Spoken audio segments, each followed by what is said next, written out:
오늘 우리에게 주시는 하나님의 말씀은 고린도전서 15장 50절부터 58절까지입니다. 고린도전서 15장 50절부터 58절까지의 말씀입니다. 우리 자매님들이 먼저 한 절, 그리고 형제가 한 절, 그리고 마지막 절을 다 같이 읽겠습니다. 자매님들이 50절부터 읽겠습니다. 시작. 형제들아, 내가 이것을 말하노니 혈과 육은 하나님 나라를 이어받을 수 없고, 또한 썩는 것은 썩지 아니하는 것을 유업으로 받지 못하느니라. 보라, 내가 너희에게 비밀을 말하노니 우리가 다 잠잘 것이 아니요 마지막 나팔의 순식간에 홀연히 다 변화되리니, 나팔 소리가 나매 죽은 자들이 썩지 아니할 것으로 다시 살아나고 우리도 변화되리라. 이 썩을 것이 반드시 썩지 아니할 것을 입겠고, 이 죽을 것이 죽지 아니함을 입으리로다.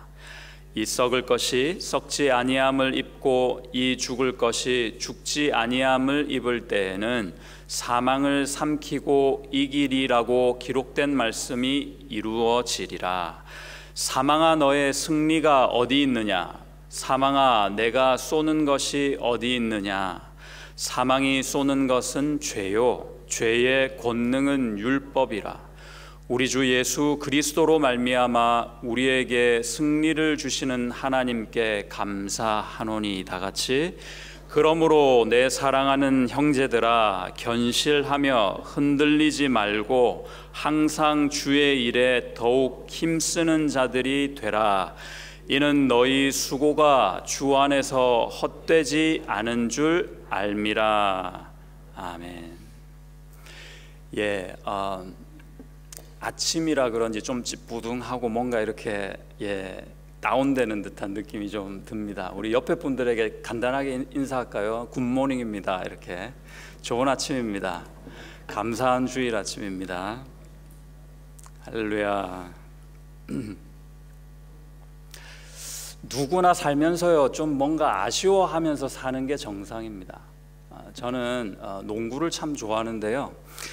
이 농구를 제가 40대 들어서서 시작을 하게 된 것, 그것이 너무 아쉽습니다.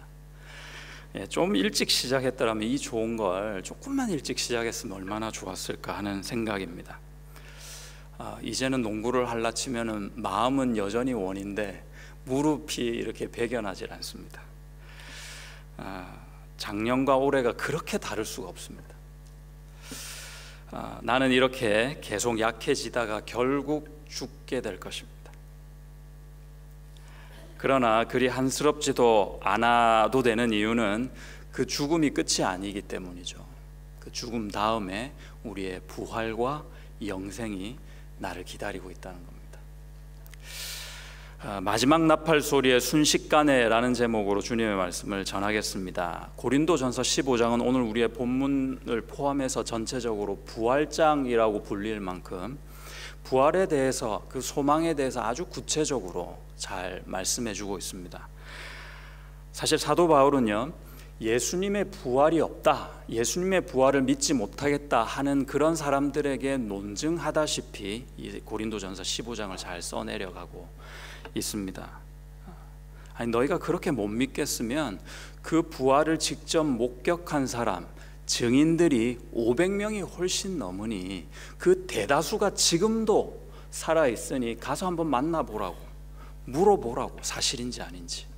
그렇게까지 얘기하고 있습니다.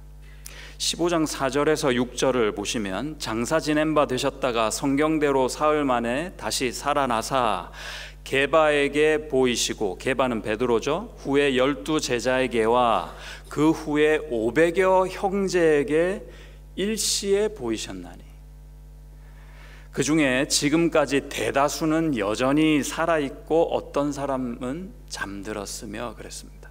가서 물어보라는 겁니다. 참 안타까운 것이 독일의 자유주의 신학이 유럽 교회를 강타하자 교회는 신앙의 방향을 잃어버리게 되었습니다. 오래전 일입니다. 이미 만연된 포스트 모더니즘과 4차 산업이 너무 급속하게 발달하고 있는 오늘이죠. 더군다나 팬데믹까지 겹쳐서 심각한 상황에 있는 우리입니다. 이런 악재들을 가만히 보니까 교회의 입장에서, 우리 성도의 입장에서 신앙을 고수하고 신앙을 지켜가기가 오히려 점점 더 어려워지고 있지 않나 생각이 됩니다. 자유주의 신학자 그들이 뭐라고 하느냐면요, 예수님은 동정녀 처녀 마리아에게 낳는데 그럴 수 없다고 얘기합니다. 예수님이 죽은 자를 살리고 병자를 고치고 무리를 걷는 등 기적을 많이 행하셨는데 이것은 어떤 조작된 어떤 목적을 가지고 그네들이 만들어낸 설화적 요소가 성경에 있다, 이렇게 주장하고 설득하고 논거를 제시합니다. 아주 과학적으로, 학문적으로 말이죠. 부활을 부정하는 그들이 어떤 주장, 어떤 근거를 가지고 그렇게 얘기하느냐, 예를 들면 이런 겁니다. 복음서에서 예수님이 부활하셨어요, 3일 만에. 그런데 열린 무덤에서 그 예수님의 부활을 목격한 사람을 성경에서, 복음서에서 기록해 나왔습니다. 그런데 어떤 복음서에는요, 이 사람의 이름이 등장하고, 어떤 복음서에는 그 사람의 이름이 없고 다른 사람들의 이름이 등장합니다. 또요, 어떤 복음서에서는 천사가 하나만 등장해요. 여기 있지 않다, 가라, 뭐 이렇게 말하는 천사가. 그런데 어떤 복음서에는 천사들이 등장합니다. 일관성이 없다는 겁니다. 우리가 상식적으로 좀 생각해 본다면, 복음서가 기록되어진 연대는요, 예수님이 부활 승천하신 다음 적어도 50년이 지난 다음에 기록이 된 성경입니다. 곧 오실 줄 알았기 때문에 기록을 남기지 않았다가 조금 더디 오시니까 한 50년 지나서 성경으로 기록해 놓은 겁니다. 그렇다면 그 사실적인 기록을 이 사람들이 들은 것, 생각하고 기억해내는 것들을 더듬어서 기록을 해 놓았던 것이죠. 개인차가 있을 수 있습니다. 50년 전의 기억들이 말이죠. 그래서 오히려 이런 개인차는 다른 의도가 없었다 하는 반증이 될 수 있습니다. 여러 명이서 작당을 하고 입을 맞추자 한다면은 이야기를 만들어냈을 것이고, 그 이야기가 어느 정도 일관성과 공통성을 가져야 상식적인데 그렇지 못했다는, 그렇지 않았다는 것입니다. 왜냐하면 그들은 순수하게 자기의 기억들을 기록에 남겼기 때문이죠. 또 그 당시 여자는요, 법정에서 증인으로 채택되지도 못했습니다. 그만큼 권위나 권리가 없었어요. 그런데 메시아의 부활을 여자들의 증언으로 내세우는 것은 그렇게 미련한 짓일 수가 없습니다. 그래서는 안 되는 거죠. 다른 의도가 있었다라고 생각하기는 어려운 일입니다. 또 그때 누가 예수를 따라다녔다 하는 말만 하고 밝혀지기만 해도 어떻게 됐어요? 잡혀가가지고 끌려가서 죽음을 각오해야 됐었습니다. 그런데 이들이 일제히 부활하신 예수님이, 죽었던 예수님이 사흘 만에 부활하셨다 하면서 큰 소리를 거리에서 내고 있었다는 거죠. 어떤 자신들의 저급한 목적으로 그랬다? 그럴 수 없는 거예요. 목숨을 걸고 그럴 수 없다는 겁니다. 오히려 그 진실, 그 사실이 그들을 아주 무모하리만큼 담대하게 만든 것입니다. 그 무모한 촌사람들의 기억이나 진술이 조금은 다를 수 있습니다. 그러나 한 가지 증언은 같았습니다. 죽었던 예수께서 다시 살아나셨다. 여러분, 예수님이 부활하셨음을 믿으시기를 축복합니다. 할렐루야. 계속해서 이제 더 놀라운 소식을 알려드리려고 합니다. 도대체 그러면 예수님의 부활이 나와 무슨 상관이 있느냐는 겁니다. 지금 나와 그 2000년 전의 부활이 무슨 상관이 있을까 생각해 보면요, 예수님은 신, 하나님이시거든요. 그러니까 죽음 자체도 무의미합니다. 죽었다가 다시 살아난다는 그 자체도 무의미합니다. 하나님이니까, 창조주니까, 신이니까. 그런데 왜 그렇게 보여주셨을까요? 우리를 위해서입니다. 우리에게 자 봐라, 내가 죽었다가 부활한다, 그렇게 하시면서 보여주시면서 확인해주고 싶은 그 중요한 사실이기 때문입니다. 그것이 두 가지 정도로 오늘 본문장에서 보여지는데요. 예수님은 당신의 부활을 통해서 구원을 우리에게 보증해 주셨습니다. 내가 너희를 꼭 구원할 거야. 어떻게 믿어요? 봐, 내가 부활했잖아, 이겁니다. 17절을 참고해 보시면 그리스도께서 다시 살아나신 일이 없으면 너희의 믿음도 헛되고 너희가 여전히 죄 가운데 있을 것이요. 자, 말씀을 같이 잠깐 보시면 이 말씀을 제가 정반대로 한번 여러분에게 다시 말씀드려 볼게요. 예수께서 부활하심으로 우리의 믿음은 헛되지 않다. 그렇죠? 우리는 그래서 죄 가운데 있는 게 아니라 바깥에 있을 수 있게 되었다. 나와 상관없게 되었다는 겁니다. 무슨 말입니까? 예수를 믿고 죄 사함을 얻게 되었다는 겁니다. 무엇으로요? 부활로. 이것을 뭐라고 합니까? 우리가 받은 구원이라고 하지 않습니까? 부활하심으로 그 구원을 보증해 주신 것입니다. 19절 보십시오. 만일 그리스도 안에서 우리가 바라는 것이 다만 이 세상의 삶뿐이면 모든 사람 가운데 우리가 더욱 불쌍한 자이리라. 만약에요, 예수님께서 그냥 박의 정신만 가지고 누군가를 위해서 대신 죽으셨어요. 그런데 부활은 못하셨어. 적어도 그렇다면 저는 오늘 이 자리에 있을 이유가 없습니다. 만약에 부활이 없었다면 저는 기독교인이 안 되었을 가능성이 상당히 큽니다. 예수님이 인류를 사랑만 하셨다면, 그러나 그도 죽을 수밖에 없었고 그 사망의 권세를 이기지 못하셨다면, 구세주가 아니셨다면 저는 기독교인 말고 다른 걸 했을 겁니다. 적어도 오늘 이 자리에 여기 있지 않고 제가 좋아하는 농구를 했을 겁니다. 다른 거 좀 했을 것 같아요. 잠이라도 더 잤을 것 같아요. 뭐하러 교회에 나옵니까? 그렇지 않다면요. 좋은 말에 적당히 공감하고 싶고 내 마음에 그냥 힐링되는 말 몇 마디를 듣고자 했다면 녹화 방송을 보면 되잖아요. 유튜브에 그런 내용 많습니다. 그냥 편안히 누워서 봐도 되거든요. 예배나 봉사, 헌금이 무슨 소용일까요? 예수의 부활이 없다면. 죽음이 끝인데, 그것으로 정말 끝인데, 열심히 돈 벌어서 하고 싶은 거나 하는 그런 삶이 잘 사는 삶 아니겠습니까? 세상은 넓고 할 일이 많다고 하는데 말이죠. 참 안타깝습니다. 아직도 그런 생각을 가지고 교회에 오는 분이 있다면 참 안타까운 일입니다.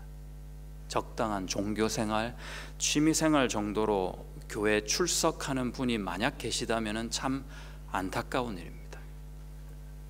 믿음과 구원은커녕 부활에 붙자도 관심 없는 그런 모습이죠. 성경은 그런 인생을 불쌍하다 평가하십니다. 만일 그리스도 안에서 우리가 바라는 것이 다만 이 세상의 삶뿐이면 모든 사람들보다 그 가운데서 우리가 더욱 불쌍한 자이리라. 예수님의 부활을 통해 보증하신 또 하나는 나의 부활이라는 겁니다.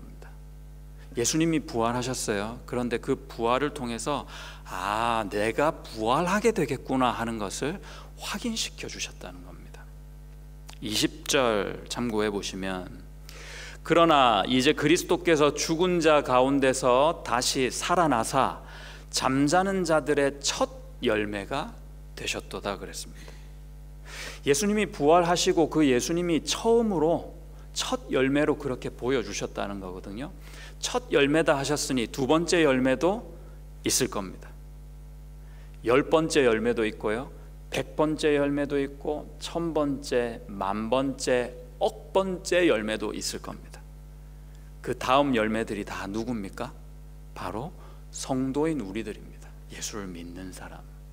그래서 그 뒤에 오는 열매들에게 본을 보여주시려고 자기가 당신이 첫 열매가 되셨다 이렇게 증거하는 내용입니다. 우리가 죽으면요 잠깐 잠을 잔답니다. 잠을 자고 있다가 어느 시점에 예수님과 똑같이 그렇게 부활합니다. 여러분, 내가 부활을 한다 그거 믿으세요? 여러분 정말 세상을 마감하시고 그 다음에 어느 시점에 부활하실 겁니까? 뭐 그게 내 맘대로 되나요? 부활시켜줘야 부활되지. 그런데 그걸 믿냐는 말입니다. 어떤 모습을 상상하면서 그러면 믿는다 하십니까? 도대체 내가 부활하면 어떤 모습일까? 신앙 고백할 때 우리가 그러거든요. 몸이 다시 사는 것과 영원히 사는 것을 믿사옵나이다 아멘 하지 않습니까? 몸이 다시 산다고 고백했습니다. 제가 종종 장례 예배 이렇게 준비할 때 이제 유가족들이 이렇게 질문하는 경우가 있습니다. 화장을 하면 안 되는 거 아니냐고. 몸이 우리가 다시 산다고 저는 배웠는데 화장을 하면은 부활이 가능합니까? 이렇게 묻습니다. 내가 죽으면 화장되어서 산이나 바다에 이렇게 뿌려지는데 그렇게 흩뿌려 사라진 몸이 어떻게 다시 부활할 거냐 하는 질문입니다. 결론부터 말씀드리면요, 하나님이 하시기 때문에 상관없습니다. 하나님이 하시는 일입니다. 또 한 가지는 그 몸은 지금 몸이 아닙니다. 부활의 몸은 영의 몸입니다. 예수님과 같이 부활체로 우리가 다시 살아나는 거죠. 부활체는 어떤 몸인가? 고린도 15장에 또 있습니다. 42, 43, 44절을 보십시오.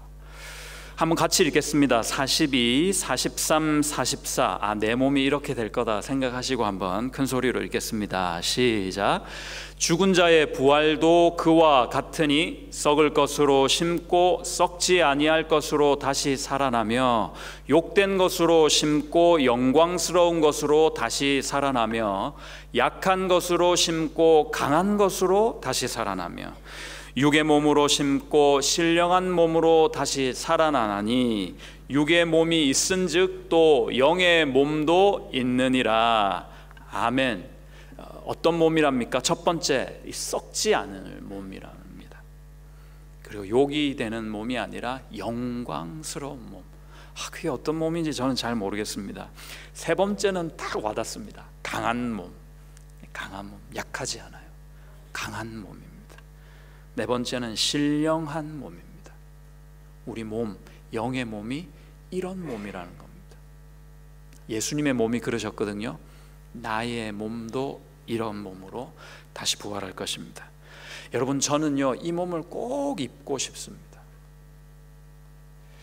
예수님의 은혜로 지어진 그 온전한 몸, 너무 간절히 원합니다. 여러분은 어떠십니까?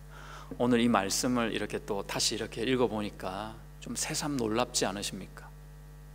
기대가 좀 되십니까? 헨리 나우엔이 이런 말을 했습니다. 당신은 홀로 죽을까봐 너무도 두려워합니다. 그러나 당신을 사랑하는 예수님이 당신과 함께 한다면 그 죽음은 단순히 현재의 생을 마감하는 죽음이 아니라 시간의 세상으로부터 영원의 세상으로 가는 통로가 되는 죽음입니다. 이 세상의 순간적인 아름다움에서 다음 세상의 영원한 아름다움으로 가는 통로가 되는 죽음입니다. 어두움에서 빛으로 가는 통로가 되는 죽음입니다. 오래전 청년들에게 설교를 한 내용이 이제 기억이 좀 나더라고요. 뭐라고 했냐면, 지금 청년인 내 인생이 아무리 찌질해도, 청년부니까 말 이렇게 해도 되잖아요. 아무리 내 인생이 찌질해도 삼성의 이건희 회장에게 이렇게 딜을 하면, 제안을 하면, 어떤 제안이요? 당신의 인생과 내 인생을 바꾸시겠습니까? 그러면요, 이건희 회장님은 반드시 그렇게 하겠다고 할 거라고. 그만큼 당신들이, 청년들이 가지고 있는 젊음이 귀한 거라고, 평안하라고, 낙담하지 말라고 그렇게 말씀을 전한 적이 있습니다. 근데 지금 생각해 보면 약간 모자라서 후회스럽습니다. 이렇게 비유를 들어서 설명하면 더 좋았지 않았을까, 제가 오늘 말씀을 준비하면서 생각해 봤습니다. 한번 들어보십시오. 남자들 얘기인데 용서하시고 들어봐 주십시오. 말년병장은 절대로 이등병을 부러워하지 않는다. 이등병이 아무리 젊고 어려도요, 말년병장이 이등병의 젊음을 부러워할 이유가 없습니다. 삼성의 이건희 회장은 부러워해도. 왜 그래요? 말년병장이니까 제대가 코앞이거든요. 끝이 보이는 군대 생활을 하고 있는 거거든요. 예. 여러분, 세월이 갈수록 우리는 늙습니다. 용서하시고 들어주십시오. 그 말은 무슨 말이에요? 세월이 간다는 것은 우리는 점점 죽어가고 있다는 겁니다. 남녀노소 상관없어요. 다 마찬가지입니다. 태어나는 그 순간 우리는 죽음을 향해서 인생을 살아가고 있는 겁니다. 그런데요, 내가 늙어간다는 뜻은 무슨 뜻입니까? 다른 각도에서 보면 그 새 몸을 입는 날에 더 다가서고 있다는 뜻입니다. 좋은 겁니다. 아침에 일어나서 눈가에 주름이 또 깊어졌네 하고 이렇게 근심하고 이러지 마시고 눈에 있는 계급장이라고 생각하시면 좋을 것 같습니다. 예. 눈에만 있나요? 뭐 이마에도 있잖아요. 온몸에 다 있잖아요. 이런 계급장 정도는. 뿐만 아닙니다. 검버섯, 흰머리 다 마찬가지예요. 별로 나쁘지 않은 것 같아요. 그만큼 가까이 왔구나 한번 생각해 보시면 어떠시겠습니까? 여러분 모두 늙어가고 있음을 감사하시기 바랍니다. 내가 죽어가고 있다, 이것에 쾌재를 부르실 수 있기를 바라겠습니다. 할렐루야. 오늘 이 자리에 20대 이등병들도 있는 것 같아요. 아직 군대도 못 가본 10대들도 아마 있는 것 같은데요. 예, 참 안 됐습니다. 저는 이렇게 볼 때. 수고하시기 바랍니다. 이 감사가요, 진심으로 나오는 것, 그것을 부활신앙이다 합니다. 여러분, 그것이 부활신앙입니다. 아, 내가 부활하지, 새 몸을 입게 되지, 그 신앙으로 살아가는 겁니다. 부활은 완전한 승리입니다. 그러니까 아, 내가 부활하겠구나, 아니 이미 부활했구나 해도 똑같은 말이에요. 그 완전한 깨달음, 그 감사가 어떻게 나오느냐면은 아, 내가 이긴 거구나, 이 깨달음에서 감사가 나오는 겁니다. 오늘 본문 56절 57절을 한번 읽겠습니다. 같이 읽을까요? 시작. 사망이 쏘는 것은 죄요, 죄의 권능은 율법이라. 우리 주 예수 그리스도로 말미암아 우리에게 승리를 주시는 하나님께 감사하노니. 할렐루야. 예. 제가 이걸 잠깐만 설명을 좀 드리면, 사망이란 놈이요, 침을 쏘는데 독침이에요. 그 독침 이름이 죄라는 침입니다. 그런데요, 이 죄침이 우리가 한번 맞으면 치명적이에요. 그 이유는 이 독의 성분 때문인데, 그 독침의 성분이 율법이라는 성분입니다. 그러면 이 치명적인 침이 자꾸 우리를 향해서 쏘아지는데 우리가 살려면 어떻게 해야 돼요? 첫 번째, 잘 피해야죠. 요리조리. 두 번째는요, 일단 맞으면은 이 독을 해독할 수 있는 약 정도는 개발해 놔야죠.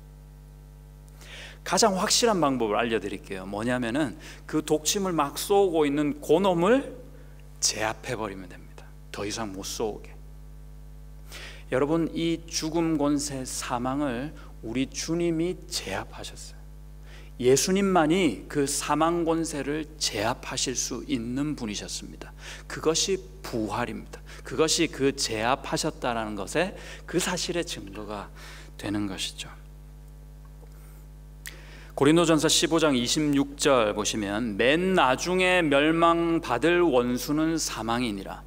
멸망받고 제압당할 그 사망이 완전히 끝나버리니까 그 사망 때문에 죽어있던 영혼들은 하나님의 약속대로 살아나는 겁니다. 그걸 부활이라고 하는 거죠. 계시록 20장 14절 15절을 보십시오. 오늘 가장 큰 목소리로 한번 읽겠습니다. 마지막 심판 때의 모습인데요, 14절 15절 준비 시작. 사망과 음부도 불못에 던져지니 이것은 둘째 사망 곧 불못이라. 누구든지 생명책에 기록되지 못한 자는 불못에 던져지더라. 생명책에 기록되지 못한 예수 믿지 않는 영혼들은 이때 반드시 이 심판의 날에 불못에 던져집니다. 근데 불못에 누가 같이 가요? 아까 독침을 쏘던 그놈이, 이 사망이란 놈이 완전히 같이 가게 됩니다. 그러니까 이 불못을 경계로 아래쪽에는 사망만 역사하는 겁니다. 이 무저갱은 완전히 닫혀버립니다. 위쪽은요, 사망만 없고 생명만 역사하는 세상, 바로 하나님의 나라가 완성되는 겁니다. 문제는 우리의 현실입니다. 말로는 알죠. 성경이 이렇게 얘기한다는 건 알죠. 말로만 승리인가요? 이 승리가 내 삶에서 구체적으로 실현이 좀 돼야 그 승리가 내 거다 할 수 있을 거 아닙니까? 내 삶과 이 이론이 엇나가 버리면은 이 승리는 내 게 아닌 거죠. 꽤 오래전에 교회 대학부에서 저는 농촌 전도 여행을 인솔해서 갔던 적이 있습니다. 한 후배가 아직 믿음이 없었더랬습니다. 싫다는 녀석을 거의 억지로 데리고 갔죠. 가서는 농촌 가가호호 방문해서 복음을 전하는 사역을 했습니다. 2인 1조였거든요. 제 짝이 누구였게요? 이 후배였습니다. 그리고 둘이서 이제 이렇게 다니는 거예요. 어느 노부부가 사시는 한 집에 초인종을 눌렀습니다. 할머니가 문을 열어주셨는데요, 하시는 말씀이 얼마 전에 할아버지가 중풍이 오셨다는 거예요. 전 속으로 그랬습니다. 잘됐다. 오늘 하나님이 이 집에 큰 역사를 이루시겠구나. 할머니 제가 기도해 드릴게요 하고 막무가내로 그 집에 들어갔어요. 그때만 해도 저는 순수함 빼면 시체였거든요. 아주 순수했던 것 같아요. 네. 말도 못하시고 거동도 못하시는 할아버지 앞에 저와 이 후배가 앉았습니다. 복음을 전했습니다. 그 다음에 이제 기도 시간이 왔습니다. 그 동생에게 눈만 감고 기도만 하라고 잘 단도리를 하고, 제가 이 할아버지 할머니의 두 분의 동의를 받고 기도를 시작했습니다. 주 예수의 이름으로 할아버지의 몸을 얽어매고 있는 병만은 떠나갈지어다 그랬습니다. 주 예수의 이름으로 할아버지의 몸을 묶고 있는 모든 질병은 떠나갈지어다 그랬습니다. 막 기도를 하는데 옆을 잠깐 보니 이 믿음 없는 동생이 두 손을 모으고 얼마나 벌벌 떨고 있는지 집중이 잘 안 될 정도였습니다. 여러분 어떻게 됐을까요? 큰 소리로 몇 번이고 같은 소리로 계속해서 기도를 했거든요. 떠나가라고, 주 예수의 이름이라고. 그런데 이 할아버지는 묵묵부답으로 그냥 그대로 가만히 계셨습니다. 공손히 인사하고 그 집을 나왔습니다. 이 동생에게 면목이 없더라고요. 패배감이 들었습니다. 예수님의 부활하신 그 승리가 내 삶에는 있지 않는 거구나 하는 느낌, 생각에서였을 것입니다. 병 낫기를 기도했는데요, 병이 안 나아요. 그럼 우린 실패한 건가요? 패배한 겁니까? 이론과 현실은 다른 겁니까? 신앙과 우리의 삶은 그렇게 괴리감이 생기는 것이 당연지사 맞는 말인가요? 여러분 그렇지 않습니다. 부활의 그 승리는 여전히 지금도 우리에게 역사하고 계십니다. 하나님께서 우리에게 이미 주신 부활의 승리는 단순한 이 세상에서 이루어지고 잠깐 얻어지는 그런 찰나의 승리가 아닙니다. 영원을 약속하신 그 기약하신 그런 승리입니다. 인생이라는 이 좁은 폭을 넘어선 승리라는 거죠. 예수님께서 기적도 행하시고 병을 고쳐주시는 그런 일들을 많이 하셨거든요. 왜 하셨냐면요, 기적이나 병 고침 자체가 목적이어서 하신 게 아닙니다. 뭔가를 보여주시고자 하신 것입니다. 그 현상들은 다 그림자입니다. 영혼을 비추는 인생의 그림자, 그 인생을 사는 영혼들이 불쌍해서 영혼을 설명하시고자 잠깐 자 봐, 내가 예수의 이름으로 이렇게 병도 낫는다, 기적이 행해지잖아. 영혼을 바라보게 하신 것입니다.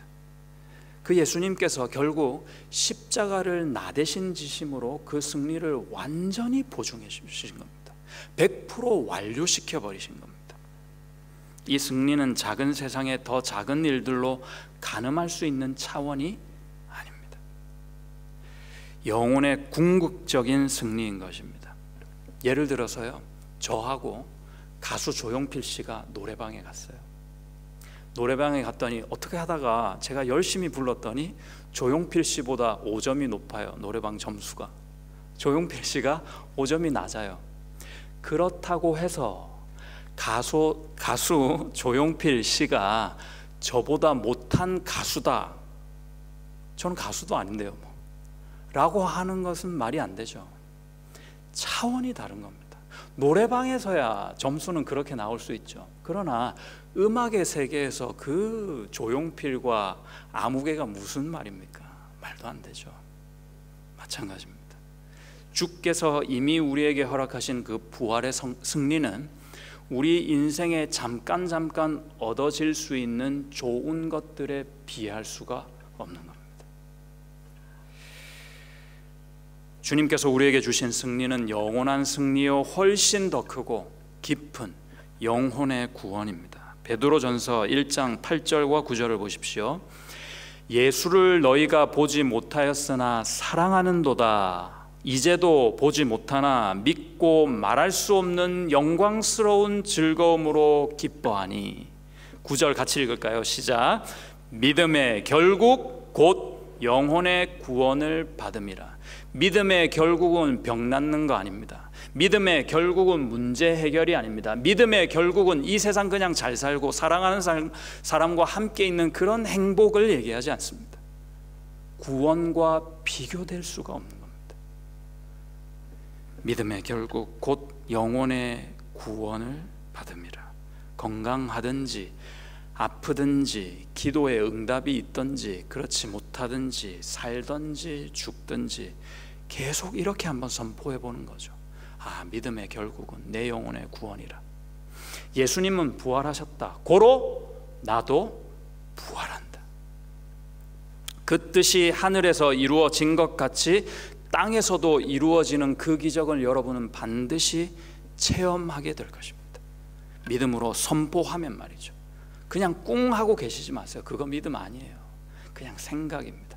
믿음은 입술로 고백하고 나타내는 겁니다. 선포하는 것입니다. 예수님의 부활이 나의 부활이다. 예수님이 부활하셨으니 나는 반드시 부활할 거야. 예수님이 부활하시고 내가 부활할 때는 나는 새 몸을 입게 될 거야. 그것이 믿음입니다. 기억하십시오. 이 믿음의 선포가 나의 영혼육을 주장하게 될 것입니다. 아멘이십니까? 아멘입니다. 그렇게 되면요, 절대 우리가 흔들리지 않습니다. 58절을 이제 마지막 절인데요, 한번 읽겠습니다. 시작. 그러므로 내 사랑하는 형제들아, 견실하여 흔들리지 말고 항상 주의 일에 더욱 힘쓰는 자들이 되라. 이는 너희 수고가 주 안에서 헛되지 않은 줄 알미라. 아멘.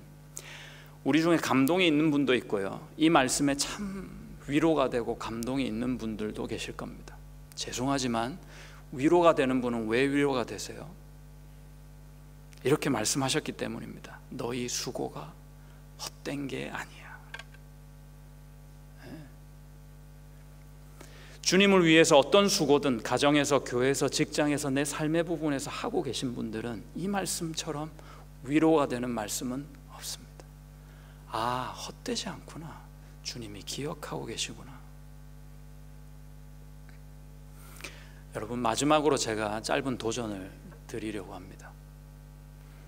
구약 성경에는 23,210개 구절 중이 10개 구절이 있습니다. 많은 구절이 있죠. 그 중에 약 27%에 달하는 6,641개 구절이 예언의 내용입니다.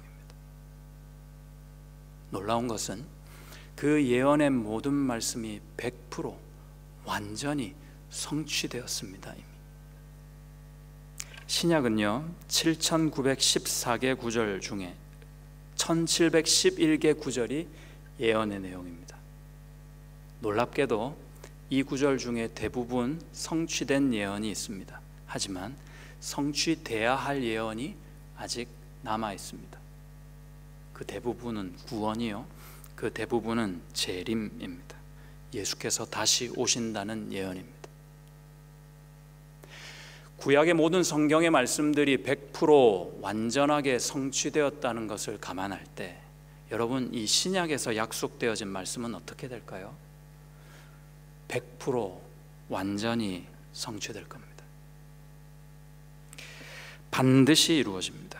예수님께서 다시 오신다는 것이 당신에게 무슨 의미인지 아십니까? 두 가지를 선택할 날이 온다는 겁니다. 당신이 심판을 받거나 부활하여 영생을 누리거나. 얼마 남지 않았습니다. 예수 믿고 구원받는 인생이 다 되십시오. 부활을 준비하는 그 인생을 사십시오. 그 예수님의 이름으로 여러분 모두를 축복드립니다.